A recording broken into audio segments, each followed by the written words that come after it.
Hey everyone, it's Dr. Brandon Manny, and I just want to make a quick video about what I believe to be the top benefits of a ketogenic diet. You don't have to scroll very far on Facebook or dig too deep on social media to find somebody talking about the ketogenic diet, and rightfully so. It's been around for almost 100 years. Okay? If you go to pubmed.gov, look at the research, over 2,000 research articles on the benefits of the ketogenic diet. It started with kids with epilepsy, but now it's so many conditions, so many people could benefit from following a ketogenic diet, which is higher fat, moderate protein, low carb. That makes sense. And so my top benefits, I believe, are number one is weight loss. And what's more important than weight loss, what I believe, is body composition. Okay, don't get too emotionally attached to the scale. Focus more on body fat percentage. Focus more on how are your clothes fitting. Inch loss, fat loss, that's what I'm more concerned about than the number on the scale, because we preserve muscle, okay, and muscle weighs more than fat. So you lose fat, the scale might not be as dramatic as if you say you followed a 500 calorie diet.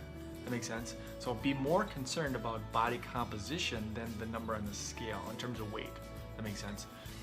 Weight loss, when the weight comes off, that ties into diabetes and cholesterol issues and inflammation and all these other conditions. That's why I believe weight loss is the number one benefit to following a ketogenic diet, because it prevents all those other things that are a side effect of being overweight or obese. Current research is showing that 71% of the entire country is overweight or obese. 71%. Number two benefit of ketogenic diet is stabilizing blood sugar. Okay, there's so many Americans, I have so many patients that come in and 2 o'clock in the afternoon rolls around, 3 o'clock, and they just hit the wall. They crash.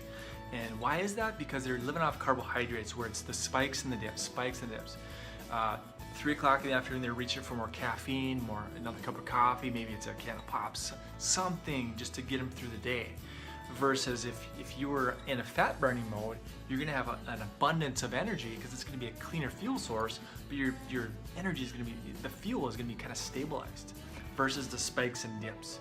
So if you let's say you have a can of pop or a Mountain Dew, okay, you're gonna get that spike, but then you get the insulin surge and then you crash.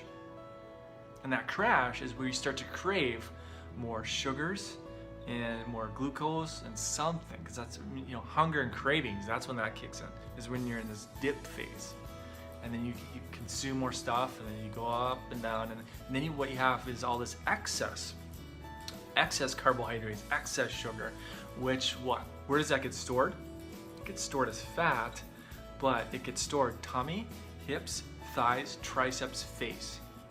Okay, that's where your body abnormally stores fat. Tummy, hips, thighs, triceps, face. Okay, and so that's what I tell patients.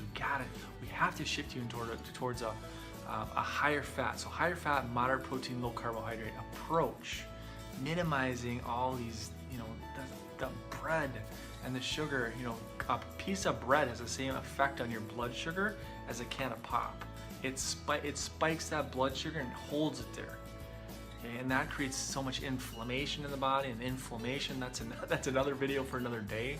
But there's so many health conditions that have inflammation as really the underlying root cause, but sugar is a primary culprit.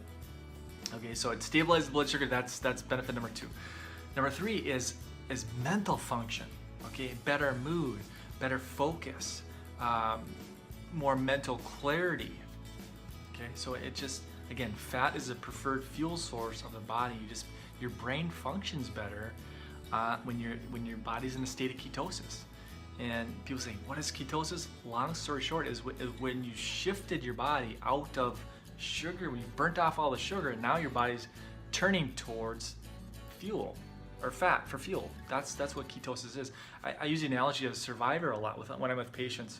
Survivor, you've seen a TV show where the first 5, 6, 7 days, they're miserable, they're cranky, they're in that keto flu portion of it. They're burning off all the excess sugar. Now once they get into day 10 and 12 and 15, they start to get the hang of things. But that's when they're in that state of ketosis, and you can tell just by the before and after pictures of people. They've burnt off all the excess fat, but they're in the state of ketosis. Okay, so these are the main benefits. Are there more? Absolutely. There's a ton of benefits. A lot of it gets into inflammation and diabetes, but if you're struggling with any sort of health challenge, start with the ketogenic diet. Shift your choices, healthy choices, avocados and coconuts and macadamia nuts, healthy fats, moderate the proteins, and then carbohydrate. You don't have to get fancy with calculators and scales and all. The easiest way I've found with patients is just keep your carbohydrates between 20 and 50 grams a day. Okay, 20 and 50 grams. If you keep it there, ideally closer to 20, but just keep a track of it. 20 to 50 grams a day, and you should be shifting yourself into a state of ketosis. Drink tons of water, flush out excess toxins. Because remember, your body hangs on to fat as a buffer against toxins.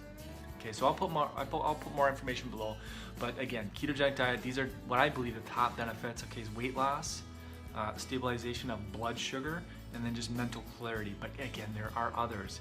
Aches and pains, joint pain, there's so many different things, so many benefits that I've seen with my patients. So